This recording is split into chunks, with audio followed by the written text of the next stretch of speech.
ஒரு கட்டத்தில் மிரட்டல் அப்படிங்கிறத நம்ம எப்படி பார்க்குறோம்? ஏய், நீ அது செய்யலைன்னா இதெல்லாம் சரிப்பட்டு வராது. ஏய், உன் மதத்தை பற்றி மட்டும் பேசுவேன், இதை பற்றி எதுவுமே நீ வெளியிலையும் சொல்லக்கூடாது, அப்படியே சொன்னாலும் எனக்கு ஒரு பிரச்சனை கிடையாது, என் ஆட்சி தான் நடந்துட்டுருக்கு. இதெல்லாம் ஒரு வகையான மிரட்டல். அது டைரக்ட் மிரட்டல், இன்டைரக்ட் மிரட்டல் அப்படிங்கிறதெல்லாம் ஒரு பக்கமாக அப்படியே இருக்கட்டும். இன்னொரு மிரட்டல் வந்திருக்கு. அது என்ன அப்படின்னு கேட்டிங்கன்னா, ரஷ்யாவுக்கு உலக நாடுகள் கொடுத்துருக்கிற மிரட்டல். ஆனால் உலக நாடுகளுக்கு உலக நாடே கொடுத்துருக்கிற ஒரு மிரட்டல், குறிப்பாக யூகே கொடுத்துருக்கிற மிரட்டல். இது என்ன மிரட்டல் அப்படிங்கிறதையும் பார்க்க போகிறோம். அடுத்ததாக புட்டின் அவர்கள் என்ன மிரட்டல் கொடுத்துருக்காரு அப்படிங்கிறதையும் பார்க்க போகிறோம். அதுக்கு முன்னாடி ஒரு மதம் சார்ந்து ரொம்ப பெரிய சர்ச்சை தெரியுதுல என்னன்னு. அன்பு தமிழஞ்சங்களுக்கு தமிழ் பொக்கிஷத்தின் வணக்கங்கள்.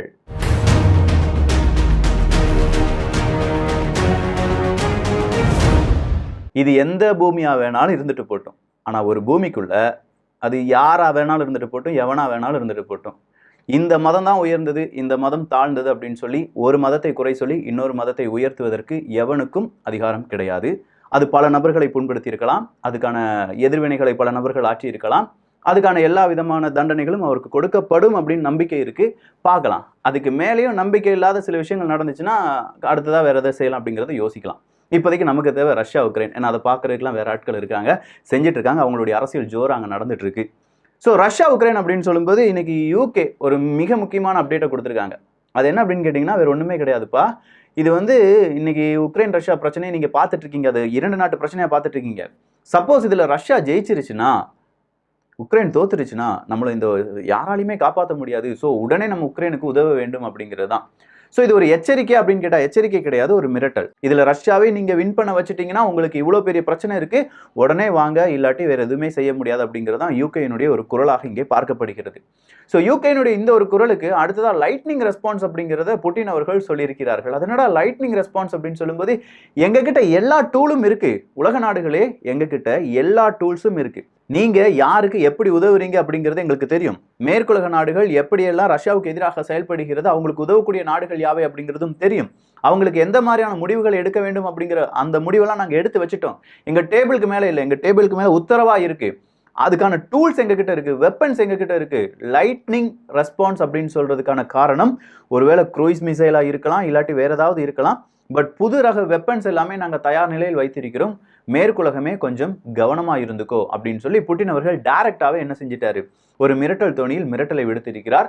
உலக நாடுகள் அதுக்கு என்ன பதில் சொல்ல போகிறாங்க அப்படிங்கிறதுலாம் தெரியல. ஆனால் ஒரு விஷயம், இப்போ நீங்கள் நேட்டோ நாடுகளை எடுத்து பார்த்தீங்கன்னா, அந்த நாடுகள் இந்த வெப்பனை கொடுத்துட்டாங்க, இந்த மாதிரியான விஷயங்களை கொடுத்துட்டாங்க, இந்த நவீன ரக டெக்னாலஜி கொடுத்துருக்காங்க அப்படிங்கிற ஒரு செய்தி மட்டும்தான் வருமே தவிர, கடைசியாக ஒரு செய்தி வந்திருந்துச்சு, அமெரிக்கா கொஞ்சம் ஜெட்டு விமானங்களை கொடுக்கிறார்கள், கொஞ்சம் விமானங்களை கொடுக்கிறார்கள் அப்படிங்கிறது தான். ஆனால் அமெரிக்கா உடனே அதுக்கு மறுப்பு தெரிவித்து, இல்லைப்பா விமானங்கள்லாம் கிடையாது, கொஞ்சம் ஸ்பேர் பார்ட்ஸ் மட்டும் தான் கொடுத்துருக்கோம், விமானம் கொடுப்பதை பற்றி நாங்கள் யோசிச்சுட்டு தான் இருக்கோம் அப்படின்னு சொல்லியிருந்தாங்க. ஸோ இதனால் வரையிலும் நேட்டோ படைகள் விமானங்கள் அப்படிங்கிறத டைரெக்டாக யாருக்கு கொடுக்கலையாம், உக்ரைனுக்கு கொடுக்கலையாம், நேட்டோவில் இருக்கக்கூடிய நாடுகள் வழியாக. அப்படி கொடுத்தாங்கன்னா இது டைரக்ட் ஒரு போரா ரஷ்யா வர்சஸ் நேட்டோவாக மாற்றப்படும். அதுக்கு நாங்கள் தயாராக இல்லை அப்படிங்கிறதுல நேட்டோ படை உறுதியாக இருக்கு. ஆனால் இந்த நேட்டோ படை சார்ந்த நாடுகள் தான் ரொம்ப குடைச்சலும் கொடுத்துட்டு இருக்காங்க அப்படிங்கிறது நமக்கு நல்லாவே தெரியுது. இந்த நாடுகளுக்கு மத்தியில் எப்படியாவது இந்தியாவை இழுத்து விட வேண்டும் அப்படின்னு சொல்லி எல்லாருமே நினைச்சிட்டு இருக்காங்க. ஜெர்மனியில் கூட மிக முக்கியமான ஒரு தலைவர், அது உண்மையான செய்தியா ஃபேக்கான செய்தியான்னு எனக்கு தெரியாது, அதில் என்ன சொல்லியிருக்காங்கன்னா, உலக நாடுகளில் எந்த முடிவுகள் எடுக்கப்பட்டாலும் அதுக்கு இந்தியாவினுடைய அந்த அங்கீகாரம் இல்லாட்டி இந்தியாவினுடைய ஒத்துழைப்பு வேண்டும், அது இல்லைன்னா கண்டிப்பாக அந்த முடிவுகளை எடுக்க முடியாது அப்படிங்கிற மாதிரி தான். ஒருவேளை உண்மையாகவும் இருக்கலாம், ஒருவேளை ஃபேக்காகவும் இருக்கலாம். உண்மைனா நீங்கள் அதுக்கு கருத்துக்களை இங்கே பதிவு பண்ணுங்க. ஸோ அதே மாதிரி இப்போ என்ன சொல்லியிருக்காங்க, குவாட் அமைப்பு கூட பிரான்சினுடைய அதிபர் எல்லாருமே பேசி உட்கார்ந்துருக்காங்க. குவாட் அமைப்புங்கிறது 4 நாட்டு அமைப்பு. அந்த 4 நாடுகள் அப்படின்னு சொல்லும்போது ஜப்பான், ஆஸ்திரேலியா, அமெரிக்கா மற்றும் இந்தியா. இந்த 4 நாடுகள் கூட இப்போ பிரான்ஸும் உட்கார்ந்து பேச்சுவார்த்தை நடத்துறாங்க. அப்படி பேச்சுவார்த்தை நடத்தும் போது உக்ரைன் பிரச்சனையும் பேசப்படுகிறது, இந்தோ பசிபிக் ரீஜனில் நடக்கக்கூடிய பிரச்சனையும் பேசப்படுகிறது. குவாட் அமைப்பில் இன்னொருத்தர் அப்படின்னா இது இப்போ வேற மாதிரி பெயர் மாற்றப்படும். ஆனால் பிரான்ஸ் மட்டும் கிடையாது, திடீர்னு பார்த்தா இதுக்குள்ள யூகே வர வாய்ப்புகள் இருக்கு அப்படின்னு சொல்றாங்க. ஸோ டோட்டலாக குவாட் அமைப்பினுடைய பெயர் மாற்றப்படுமா, இல்லை குவாட் அமைப்பு அவங்க கூட சேர்ந்து செயல்படுமா என்று கேட்டால் இந்தியா அதில் தன்னிச்சையாக தான் நிற்க போகுது. யுனைடெட் நேஷன் செக்யூரிட்டி கவுன்சில் அதில் ஒரு இன்ஃபார்மல் மீட்டிங் அப்படிங்கிறது இன்னைக்கு நடத்தப்படுகிறது. அந்த மீட்டிங்ல இந்தியா எங்களுக்கு ஆதரவாக செயல்பட வேண்டும் அப்படின்னு சொல்லி உக்ரைன் பக்கமா நிறைய நாடுகள் ப்ரெஷர் கொடுத்தாலும் இந்தியா என்ன சொல்லிட்டாங்கன்னா, 2 நாடுகளுக்கு பிரச்சனை, 2 நாடுகளும் பேச்சுவார்த்தை வச்சு முடிச்சுக்கோங்கப்பா அப்படின்னு சொல்லி இன்னைக்கு நடந்த, அதாவது ஏப்ரல் 28ஆம் தேதி கூட அந்த ஒரு செய்தி இன்றைக்கு வெளியாகி இருக்கிறது. மே 6ஆம் தேதி ரஷ்யா என்ன செய்ய போறாங்கன்னா, யுனைடெட் நேஷன் செக்யூரிட்டி கவுன்சிலினுடைய ஒரு இன்ஃபார்மல் மீட்டிங்கை கூட்ட போறாங்க. மே 6. மே 9 அப்படிங்கிறது என்னது? அவங்களுடைய விக்டரி டே. மே 9க்குள்ள இந்த யுத்தத்துல பெரிய அளவு வெற்றி ரஷ்யாவுக்கு கிடைக்க வேண்டும் அப்படிங்கிறது யாருடைய ஆசையாக இருக்கு அப்படின்னு சொல்லி நம்ம பார்த்தோம். புட்டின் அவர்களுடைய ஆசையாக இருக்கு அப்படின்னு சொல்லி பார்த்தோம். ஸோ மே 6ஆம் தேதி நடக்கக்கூடிய அந்த மீட்டிங்ல யார் யாருக்கு என்னென்ன எவிடன்ஸ் வேணுமோ வந்து கலெக்ட் பண்ணிக்கோங்க. ரஷ்யா சொல்லியிருக்காங்க, யார் யாருக்கு என்னென்ன எவிடன்ஸ் வேணுமோ கலெக்ட் பண்ணிக்கோங்க. உக்ரைனுக்கு நாங்க எந்த மாதிரியான குடைச்சல் கொடுத்துருக்கோம், இல்லாட்டி உக்ரைன் எங்களுக்கு எப்படிலாம் குடைச்சல் கொடுத்துருக்காங்க, நாங்க எந்த மாதிரி போர் யுக்தியை அங்கே கையாண்டு இருக்கிறோம், அனைத்து விதமான ப்ரூஃப் தர்றதுக்கு நான் தயாரா இருக்கேன். அவங்க என்ன சொல்றாங்கன்னா, மே 4ஆம் தேதிக்குள்ள இல்லாட்டி மே 6ஆம் தேதிக்குள்ள எல்லா விதமான விஷயங்களையும் முடிச்சு அதுக்கு ப்ரூஃப் நான் ரெடியா வச்சிருப்பேன், வந்து பாத்துக்கோங்கப்பா, மே 9ல நம்ம இதை முடிச்சுக்கலாமா அப்படிங்கிற மாதிரி பேச்சுவார்த்தையில ஈடுபடுவார்களா அப்படிங்கிறது தெரியல. பட் மே 6 அப்படிங்கிற ஒரு டேட் அவங்க ஃபிக்ஸ் பண்ணியிருக்காங்க. ஸோ மே 6க்குள்ள இங்க என்ன வேணும்னாலும் நடக்கலாம். குறிப்பா தாக்குதல் பலவாறு நடக்கலாம் அப்படின்னு சொல்லலாம். கர்சன் அப்படிங்கிற பகுதியில் எல்லாமே குண்டுகள் அப்படிங்கிறது இன்று வெடி சப்தம் கேட்டதாக கூறுகிறார்கள். குறிப்பா பெல்கரோடு அப்படிங்கிற ஒரு இடத்துல, அதாவது ரஷ்யாவில் இருக்கக்கூடிய பெல்கரோடு அப்படிங்கிற ஒரு இடத்துல எல்லாமே நாங்க ஏர் டிஃபென்ஸ் சிஸ்டத்தை ஆக்டிவேட் பண்ணிட்டோம் அப்படின்னு சொல்லியிருக்காங்க. ஸோ இந்த பெல்கரோடு அப்படிங்கிற இந்த இடம் எங்க இருக்கு அப்படின்னு கேட்டீங்கன்னா, இந்த சுமியா இருக்கட்டும், கர்கிவா இருக்கட்டும், அப்படி இல்லைன்னா லுஹான்ஸ்கா இருக்கட்டும், இதனுடைய பார்டரை ஷேர் பண்ணக்கூடிய ரஷ்யாவினுடைய ஒரு இடம் தான் இந்த பெல்கரோடு அப்படிங்கிறது. ஸோ அந்த இடத்துல நாங்கள் ஏர் டிஃபென்ஸ் சிஸ்டத்தை ரெடி பண்ணிட்டோம். ஏன்னா எப்போ வேணாலும் இந்த தாக்குதல் தீவிரமடையலாம். ரஷ்யாவுக்குள்ள இந்த இடத்துல இருந்து, ஏன்னா இது எல்லாமே உக்ரைனுக்குள்ள பார்டரா இருக்கு பார்த்தீங்களா. ஸோ இந்த இடத்துல நாங்கள் தாக்குதல் வந்தால் என்ன செய்வது அப்படிங்கிறதுக்காகத்தான் நாங்கள் என்ன செஞ்சிருக்கோம், இந்த மாதிரி ஏர் டிஃபென்ஸ் சிஸ்டத்தை ஆக்டிவேட் பண்ணியிருக்கோம் அப்படின்னு சொல்லியிருக்காங்க. இன்னைக்கு யூகேனுடைய இன்டெலிஜென்ஸ் ரிப்போர்ட் ஒன்று வெளியாகி இருக்கிறது. அதுல மாஸ்கோவா அப்படிங்கிற ஒரு கப்பலை உக்ரைன் அழித்திருந்தாலும், அதுக்கு முன்னாடியே ஒரு கப்பலை அழித்திருந்தாலும், ரஷ்யாவினுடைய கப்பற்படை இப்போது வலுவாக இருக்கிறது. அவங்க மிகப்பெரிய தாக்குதல் நடத்துறாங்க. கப்பல்ல இருந்து வரக்கூடிய ஏவுகணை தான் துல்லிய தாக்குதலை நடத்தி கொண்டிருக்கிறது அப்படிங்கிற ரிப்போர்ட்டை யூகேனுடைய இன்டெலிஜென்ஸ் வெளியிட்டிருப்பது கொஞ்சம் ஆச்சரியத்தையும் அதே நேரத்தில் கொஞ்சம் அதிர்ச்சியும் ஏற்படுத்தி இருக்கிறது. பொதுவா யூகே அப்படின்னு சொல்லும்போது ரஷ்யா தோற்று விட்டது அப்படின்னு சொல்லி அறிவித்த முதல் நாடு யூகே தான். இந்த யுத்தத்துல உக்ரைன் ஜெயித்து விட்டது, ரஷ்யா தோற்று விட்டது, இனி ரஷ்யாவால ஜெயிக்கவே முடியாது அப்படி சொல்லிட்டு இருந்த யூகே ரஷ்யாவினுடைய படை, கப்பற்படை ரொம்ப ஸ்ட்ராங்கா இருக்குன்னு சொல்லிட்டு இருக்காங்க. அதே நேரத்துல உக்ரைன் தோற்றுவிட்டால் உங்களை யாராலையுமே காப்பாற்ற முடியாது அப்படிங்கிற மாதிரியான விஷயங்களையும் சொல்லி வருகிறார்கள். அடுத்ததா ஐரோப்பிய ஒன்றியம். ஐரோப்பிய ஒன்றியத்தை பொறுத்த வரைக்கும் இன்னைக்கு ஒரு முக்கியமான முடிவு, உக்ரைனுக்கு ஒரு சாதகமான முடிவு எடுத்திருக்காங்க. வேற எதுவுமே கிடையாது. உக்ரைன்ல இருந்து என்னென்ன பொருள் ஏற்றுமதி ஆனாலும் சரி, அதாவது ஐரோப்பிய ஒன்றியத்துக்குள் இறக்குமதி ஆனாலும் சரி, அதுக்கு இம்போர்ட் டியூட்டி அப்படிங்கறத நம்ம கொடுக்க வேண்டாம்பா அப்படின்னு சொல்லி. ஆனா உக்ரைன் என்ன சொல்லிட்டாங்க, எப்பா நான் வந்து இப்போதைக்கு எக்ஸ்போர்ட் பண்ற மாதிரிலாம் மூட்ல கிடையாது, அந்த அளவுக்கு என்கிட்ட வந்து ப்ராடக்ட்டும் கிடையாது, ஏன்னா யுத்த பூமியாக இருக்கிறது அப்படின்னு சொல்லியிருந்தாங்க.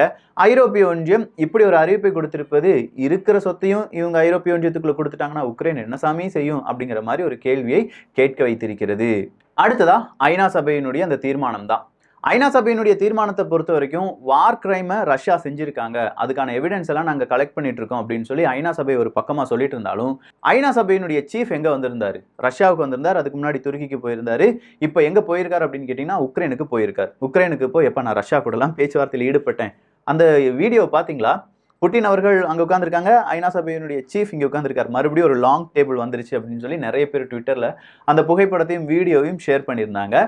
ஸோ இந்த மாதிரியான ஒரு டிஸ்கஷன் எல்லாமே ஓடி இருந்துச்சு. இது என்ன நினைக்கிறாங்க அப்படின்னா, இப்போ ஐநா சபையினுடைய சீஃப் உக்ரைனுக்கு போய் ஒரு அமைதி பேச்சுவார்த்தையில் கூடுதலாக கவனம் செலுத்துவதற்கான அந்த ஒரு ப்ரெஷரை கொடுக்கலாம் அப்படின்னு சொல்லி எதிர்பார்க்கப்படுகிறது. ஆனால் ரஷ்யா என்ன சொல்லியிருக்காங்க அப்படின்னு கேட்டிங்கன்னா, எங்கள் சைட்லேருந்து நாங்கள் செய்ய வேண்டிய எல்லா உதவிகளும் செஞ்சுட்டு தான் இருக்கோம், அமைதி பேச்சுவார்த்தைக்கு தயாராக தான் இருக்கும். உக்ரைனை பொறுத்த வரைக்கும் டபுள் டாக்குமெண்ட், ட்ரிபிள் டாக்குமெண்ட் அப்படின்னு சொல்லி டாக்குமெண்ட்டுக்கு எண்ணிக்கையை கூட்டிக் கொண்டே இருக்கிறார்கள். பல உலக நாடுகள் கையெழுத்து போட்டால் தான் நான் கையெழுத்து போடுவேன்னு சொல்லிட்டு இருக்காங்க. இது தவறு. இரண்டு நாட்டினுடைய பிரச்சனை, இரண்டு நாடும் ஐநா சபையும் பேசி முடிச்சுக்கலாம். மூன்றாவதாக ஒரு நாடு இங்கே வருவதை நான் ஏற்கவில்லை அப்படின்னு சொல்லியிருக்காங்க. இது ஐநா சபைக்கும் ஒரு பிரச்சனை தான். அதே மாதிரி உக்ரைன் சொல்றது எந்த மாதிரி ஏற்றுக்கொள்வது அப்படிங்கிறதும் இங்கே பல கேள்விகளை ஏற்படுத்தியிருக்கிறது. ரஷ்யாவுக்கும் உக்ரைனுக்கும் யுத்தம் தொடங்கிருச்சு. இந்த யுத்தம் தொடங்கினதுல இருந்து ரஷ்யாட்ட இருந்து எண்ணெய் வாங்கக்கூடாது, கச்சா எண்ணெய் வாங்கக்கூடாது, இயற்கை எரிவாயு வாங்கக்கூடாது அப்படி இப்படின்னு சொல்லி பல நாடுகள் சொன்னாலும், அதுல டாப்பா ஒருத்தன் வாங்கியிருப்பான்ல, இவ்வளோ எண்ணெய், இவ்வளோ கச்சா எரிவாயு, இயற்கை எரிவாயுலாம் வாங்கியிருப்பாங்கல்ல அப்படிங்கிற லிஸ்ட் எடுத்து பார்த்துருக்காங்க. அந்த லிஸ்ட்ல முதல் நாடா வந்து நிற்கிது ஜெர்மனி. ஜெர்மனி ரொம்ப நாளா ரஷ்யாவுக்கு எதிராக எந்த ஆயுதங்களும் கொடுக்காமல் இருந்தாங்க. வெப்பன்ஸ் எல்லாம் நான் கொடுக்க மாட்டேன்ப்பா, எய்டு வேணா தரேன், உதவி வேணா தரேன், அதை வச்சு உள்நாட்டு கட்டமைப்பு மட்டும் சரிப்படுத்திக்க அப்படின்னு சொல்லியிருந்தாங்கல்ல. அதே ஜெர்மனி தான் கூடுதலா யார்கிட்ட இருந்து இந்த இயற்கை எரிவாயும் கச்சா எண்ணெயும் இறக்குமதி பண்ணியிருக்காங்க, ரஷ்யாவிடம் இருந்து இறக்குமதி பண்ணியிருக்காங்க. அது இன்னும் தொடரும் அப்படிங்கிறதுல மாற்று கருத்து இல்லாமலே செயல்பட்டு கொண்டிருக்கிறார்கள். காஸ்ப்ரோம் அப்படிங்கிற அந்த ஏஜென்சி, அதாவது பெரிய அளவு ஐரோப்பிய ஒன்றியத்துக்கு இயற்கை எரிவாயு எல்லாமே ஏற்றுமதி செய்யக்கூடிய அந்த ஏஜென்சி என்ன சொல்லியிருக்காங்கன்னா, நாங்கள் கண்டினியூட்டியா ஏற்றுமதி செய்ய போறோம்ப்பா, நாங்கள் கொடுக்குற அந்த பைப் லைன்ல எந்த பிரச்சனையும் வரப்போறது இல்லை அப்படிங்கிறத மறுபடியும் உறுதிப்படுத்தியிருக்கிறார்கள். அடுத்ததா சைபர் அட்டாக் தான். மைக்ரோசாஃப்ட் இன்னைக்கு ஒரு ரிப்போர்ட்டை கொடுத்துருக்காங்க. அதில் என்னன்னா நிறைய சைபர் அட்டாக் நடந்திருக்கு. கிட்டத்தட்ட 32க்கும் அதிகமான சைபர் அட்டாக் நடந்திருக்கு. அது சாதாரண சைபர் அட்டாக்காக தெரியல, எல்லாமே ரஷ்யாவினுடைய சைபர் அட்டாக்காக தான் தெரியுது. டேட்டாவை என்ன செஞ்சிருக்காங்கன்னா பாதி பாதியாக டிலீட் பண்ணியிருக்காங்க, ஃபுல்லாக டிலீட் பண்ணல. அந்த டேட்டா வச்சுட்டு அவங்களுக்கு, அதாவது அந்த சைபர் அட்டாக் நடந்த நிறுவனத்துக்கு எந்த பிரயோஜனமும் இருக்க போகிறதும் கிடையாது. எந்த மாதிரியான டேட்டாவை திருடினாங்க, அதை மறுபடியும் அவங்களால ஏதாவது சேர்க்க முடியுமா அப்படின்னு பார்த்தா அதுக்கான வாய்ப்பும் கிடையாது. ஸோ ரொம்ப துல்லியமாக இந்த சைபர் அட்டாக் எல்லாமே நடந்திருக்கு. இன்னும் பல சைபர் அட்டாக் வருவதற்கான வாய்ப்புகள் இருக்கு அப்படிங்கிற மாதிரியான ரிப்போர்ட்டை மைக்ரோசாஃப்ட் நிறுவனம் வெளியிட்டிருக்கிறது. இதை ஒரு 1.5 வாரத்துக்கு முன்னாடி நம்ம பார்த்துட்டோம்ல, சைபர் அட்டாக் அப்படிங்கிறது கூடுதலாக இருக்கும் அப்படின்னு சொல்லி. ஸோ அதனுடைய ரிப்போர்ட்டா இன்று உறுதியாக அதை மைக்ரோசாஃப்ட் உறுதி செய்திருக்கிறது. இவ்வளவு பிரச்சனை நடந்துட்டு இருக்கும்போது அமெரிக்காவும் ரஷ்யாவும் என்ன செஞ்சிருக்காங்கன்னா அவங்களுடைய கைதிகளை எக்ஸ்சேஞ்ச் பண்ணியிருக்காங்க, ஸ்வாப் பண்ணியிருக்காங்க. எப்ப உன்னுடைய கைதிகளை ரிலீஸ் பண்ணா இந்த கைதிகள் எனக்கு வேணும் அப்படின்னு சொல்லி இப்படி எக்ஸ்சேஞ்ச் பண்ணியிருக்காங்க. ஸோ டோட்டலா பார்க்கும்போது இந்த யுத்தத்துல நிறைய நாடுகள் உள்ளக்க பூந்துட்டாங்க.